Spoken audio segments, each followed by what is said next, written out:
This is sort of a call out for people to just maybe take serious what we're trying to do here on this broadcast. Adapt 2030 Mini Ice Age Conversations covers changes in our climate due to a new and intensifying grand solar minimum. In the media, overlooking, downplaying, or burying cold weather changes occurring on our planet. This is in order to keep the global warming agenda steaming full speed ahead. I do this podcast and radio program because we need to begin conversations on how to adapt our food growing strategies long before 2030 as agricultural zones shift, affecting global crop output, but very few mainstream media outlets are talking about the most important issue of our time, cold weather crop losses. Our sun is going through a 400-year cycle, which has effects on our weather patterns as our magnetosphere weakens and the jet streams go out of flow. It's not CO2, it's not you, it's the sun. Are you ready to thrive in the grand solar minimum? Then join me for Mini Ice Age Conversations. I'm your host, David Dubine. I'm James White, and I'm joined by Dave Dubine from Adapt 2030 YouTube channel. Yeah, and I'm glad you brought up the New Madrid fault area around Mississippi.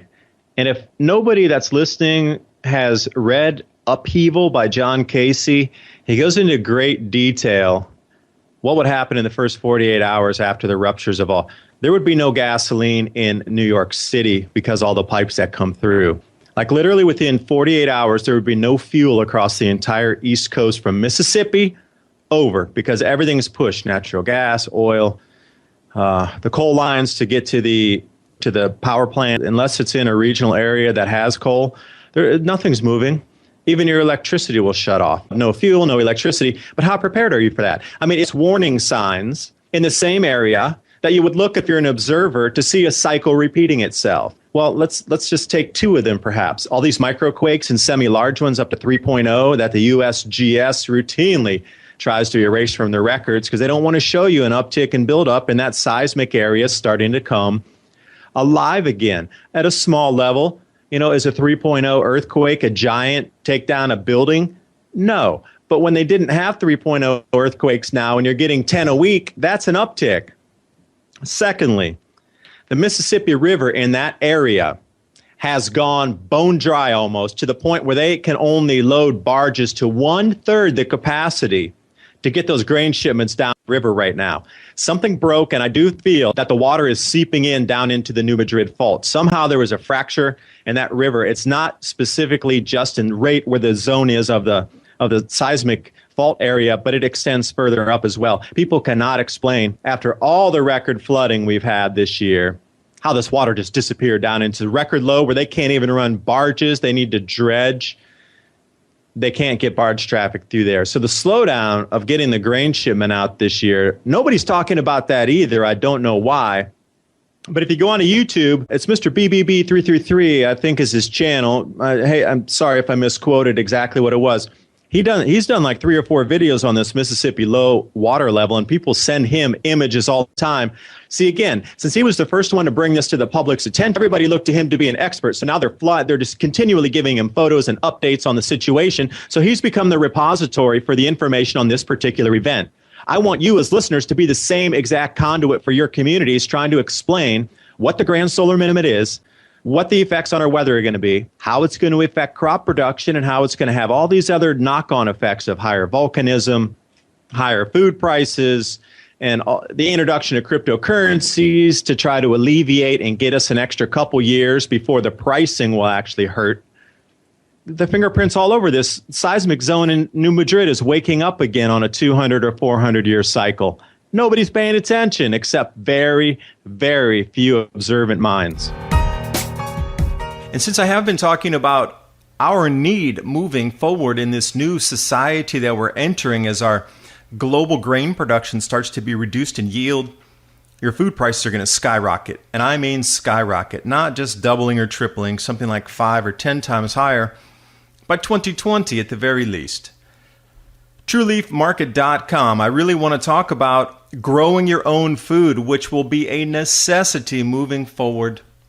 They've been around since 1974, heirloom and organic seeds. Since I've started talking about them in my videos, I have a lot of people write and say that they've previously ordered, that they know the owner, having great results, good customer service. They quite enjoyed the seed quality as well. And there's so many ways that we can go about growing different types of vegetables that we're going to need. Microgreens are incredibly nutritious. They're super fast to grow. In less than a week, you can have something that you can eat. And we know the benefits of microgreens. All you have to do is use a search engine and look up vitamin, mineral, nutrient content of microgreens. You'll be shocked. Also, sprouts. We can get those a little bit taller, a little more dense, a little bit larger volume on the vegetation mass coming off of there. So how do you know what kind of sprouts to grow? How about wheatgrass or herbs? What about different types of herbs that we can add to our foods?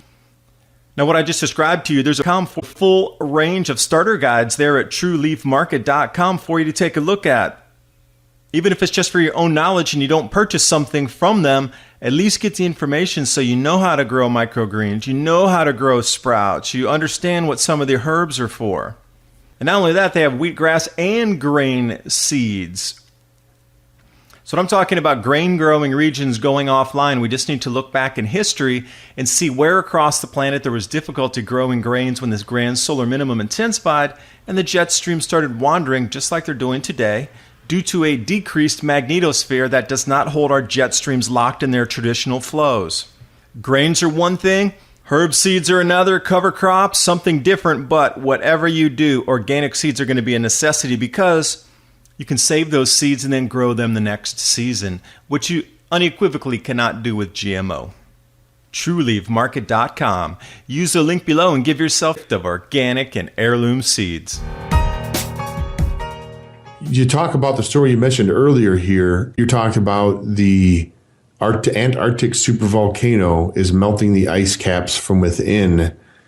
What in the world's going on down there in Antarctica? I don't know if we've talked on this broadcast, but before in the other format when we were doing the Liberty Brothers before, we talked about all the stuff that's going on there in Antarctica, about all of the activity that's going on there. On another web channels, my websites, Northwest Liberty News, I interviewed a vendor who actually got a call from Antarctica and they wanted to ship a whole unbelievable amount of food down there to handle all of the activity. What do you think, first of all, about the weather? The weather, and I say the weather, the melting of the ice, the big chunks of ice breaking off down there. What do you think about the climate surrounding Antarctica? And then what do you think about all the activity going on there, David? Have you done any research on that? I did a whole video about the ice hole off of the ice sheet, and they can't explain it. So I was calling the IPCC. They're trying to blame CO2 on this crack and the hole in the ice. So I was calling them a bunch of ice holes. Nice. I like it. Because this hole is like 500 miles wide by 500 miles wide, and they're trying to say that, oh, it's a Pollyanna, it comes back on a cycle. And I'm like, wait a sec, last Pollyanna was maybe 30, 40, maybe 50 miles wide at the wide of 48 miles, something like this, in the 1980s, but this one is literally almost 15 times larger. And it has to be from underwater volcanic activity, because when you look at the Larsen B, that huge crack going down there, that was from under melting, not from above. And they always need to come up with these convenient excuses. And, I read those articles that they had written saying, well, see, this ice break didn't come from climate change, from CO2, but we need to be wary of climate change, and we really need to work on all the global warming, and they bring it right back in. So if you didn't read those two sentences in the paragraph that said it's not exactly from CO2, this huge crack, if you were skimming the article, you might have missed that, and you would have thought it was attributed back to CO2 warming. That's why I call them the whole IPCC. If the science is settled, give us our money back. Quit taking the funds. If it's such a settled science, you no longer need funding, period. Close it down, end of story. We already know how the climate's going to behave. Your models are already out there. None of them work. There was 1 out of 98 models that was even remotely close to the true temperatures of our planet. So you're done. Time's up. Bye-bye. Give us our money back. I want a tax break, and I want a refund, and I want interest on the money you stole from us. That's because there's so many volcanoes underwater melting around Antarctica. And then do you think that there's been speculation, David, and this is a little bit outlandish, a little bit out like a woo-woo here, and I'm not saying that I know anything because I haven't been there. I haven't seen any evidence. But the general consensus among the people that research this stuff, not mainline, but alternative, is that they've discovered some sort of ancient technology perhaps down there in Antarctica that has been discovered since things have melted away. Now, there was another YouTuber, they measured some sort of a pulse or some unknown pulse or unexplainable pulse that was coming from Antarctica.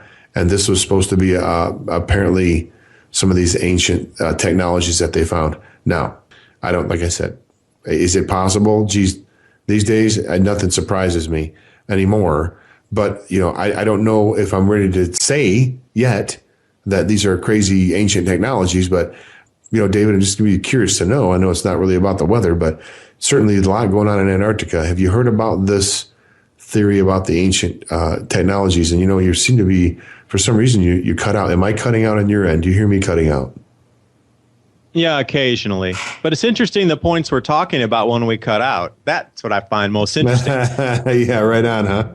Some of the normal drivelly stuff, hey, the sky is blue today, there's lions in Africa, whatever. That won't get cut out. But the minute you start talking a little something controversial, so I'll ask all the viewers and listeners out there right now, when we do get cut out, myself or Jim, notice the points that we're talking about when we get cut, because when I do interviews with other people in the universe and we start talking about cycles and Velikovsky, influences from outer planets and different types of, all the planets are showing changes of climate change at the moment, electrical activity on all of our planets in the solar system. This kind of stuff routinely will get cut when we're talking about bombardment from space and cycles in time. Now, you got to think, though, our planet is continually moving. And I'll bring that, and I forget who I listened to that told me this, and I'm just repeating something I heard. Great Salt Lake City. Everybody might know this place. It's a huge salt pan. Great Salt Lake. Okay, that salt is sea salt. It got up in there, and then there was evaporation. Okay, that valley's only so with water, and then it evaporated. You're still not going to get thousands and thousands of foot thick salt in there. It had to have been a repeating cycle. Now, how many times has that thing, through catastrophic earth changes, been filled and refilled, dried out and refilled again, until we get to this 1,000-foot salt level compacted salt that we have today? That's not a one-time, one-off event where it filled in a green. I've been to salt pans. I traveled to Mauritius Island, and that was one of my things, is the salt dehydration areas is cool. It's all lava rock, and then you got the white salt against the green mountains, and then you got the lava rock that's black. Really interesting. You get very little salt from that amount of water. Very little. About repeating cycles of time. Who's to say that these continents aren't in the same place? Because we routinely find through the geologic record that, they got flooding at 1,500 feet where they have thousands of different animal bones, like in a tumultuous flood event, squeezed against the side of a cave by floods at 1,500 feet up in what's considered 1,500 foot above sea level now. Who's to say that our Earth hasn't shifted, and there were previous societies before us that had built out cities completely, and then in a flash, whoosh, it was shoved down there, frozen over.